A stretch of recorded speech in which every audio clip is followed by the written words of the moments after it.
Okay, we're ready for part three, and this is the second of the round of critiques. Um, this one is Faithful.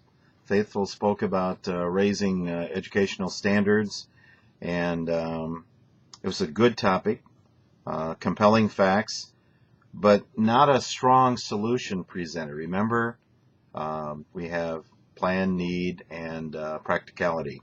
So part of that practicality is what's the solution and how practical is it. Uh, you presented only a generic give more homework kind of solution into it as a tie back to math and science. If you know that was your key thing about math and science, but education is more than just math and science. I can tell you as a member of a local school board, we have a lot of parents that want much more in foreign languages. So that's one of the things that you could be more specific about. What about all of those students, parents, people out there who don't care? They're satisfied with the educational standards the way they are. There's a huge scandal out there in home schooling. How do you know how good the quality is of homeschooling when in some cases the parents have just taken the child out of the schools under the pretense of homeschooling, and it's not happening. The education's just not there. There are some really, really good homeschooled children, and we see examples of that every day. Don't get so bound to your notes that you can't look at me when you're talking to me. That's really, really important. You can't, I can't read your visual on camera or even what you sent to me to look at. It's very, very hard to read. And if it's hard to read in a format of 8.5 by 11, uh, think about what it looks like for your audience wherever you are. All right? You detail what needs to be done, but you don't establish how to accomplish your goals. Remember, need, plan, practicality. Okay, this is what we need to do. How do we do it? How are we going to accomplish that? What's it going to take in this country to make people want to compete head to head with the Chinese, with the Indians, with people who are traditionally doing a better job of educating their kids? And also, you don't get too detailed into what people in this country would say, at what cost are they beating us?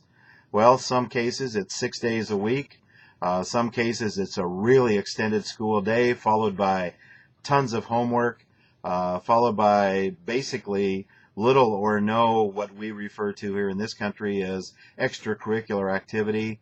What are people willing to give up to do a better job in educating their students, their kids? All right, you seem to lay it all off to more homework, that if we just gave more homework, that would solve the problem. One of the problems is that as education has gotten more and more sophisticated, at what grade level can parents no longer help their students? That's why we see something like Indiana State, not Indiana State, Rose Poly, uh, Rose Holman, I'll get it right. Rose Holman in Terre Haute has a homework hotline where you can call in and get help with your math and science homework. Call a toll-free number. That's because things have gotten so sophisticated. Some McDonald's restaurants have tutoring in the restaurant on given nights. That's a lot can be done, but we've got to come together on some kind of a national plan. Write letters asking for action. You mentioned that. Well, what action do you want? More homework? And who do you want to write to? And who's going to be responsible for it? And more busy work is not homework. So you've got to, keep that in mind too. Your teacher's going to tell you that while their day may look like a 7 to 3 day, they're spending hours upon hours grading homework at the end of that day. All right. You were somewhat superficial and simplistic. See kind of a local controversy we're having here in Bloomington, Indiana, about the length of the school day. We thought it was a no-brainer. We had the shortest school day and the shortest school year. People have been asking, we can lengthen the school day. our kids will be better educated. And statistically, nationally, the research will show that the more time you spend in school, the more potentially you can learn. Now that we've achieved it and it's about to roll out, we have parents complaining that, wait a second, I need family time with my child. I want to be able to do this and that and all the other things. And it's like, okay, do you want a better educated child, or do you want family time? Pick one. It's a dilemma. And you did a pretty good job of establishing the dilemma and what it's all about.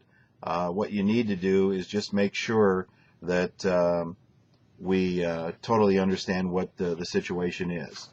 All right, next up is Cinderella. Cinderella, you talked about banning public smoking. You make some excellent points. I'm a lifelong non-smoker. I am a kind of a free enterpriser. My attitude is that if you want to allow smoking in your restaurant and I don't like smoking, I can choose not to go to your restaurant. I will agree with you that smoking and no smoking sections don't work, because I have the Klein theory of cigarette smoke, and that theory is that cigarette smoke always seeks out the non-smoker, and that's me. All right, your speech was short of the required time. Don't give a list of sources and not cite the source when you are taking a fact from one of the sources. Don't say I've researched for this speech in these places, and then I don't know where you're speaking from right now. If you give a point of information or a fact and it's not clear where it came from, citing the sources is meaningless. You're reading too much of what you're saying. What about not going where smoking is allowed? That's always a choice that people have.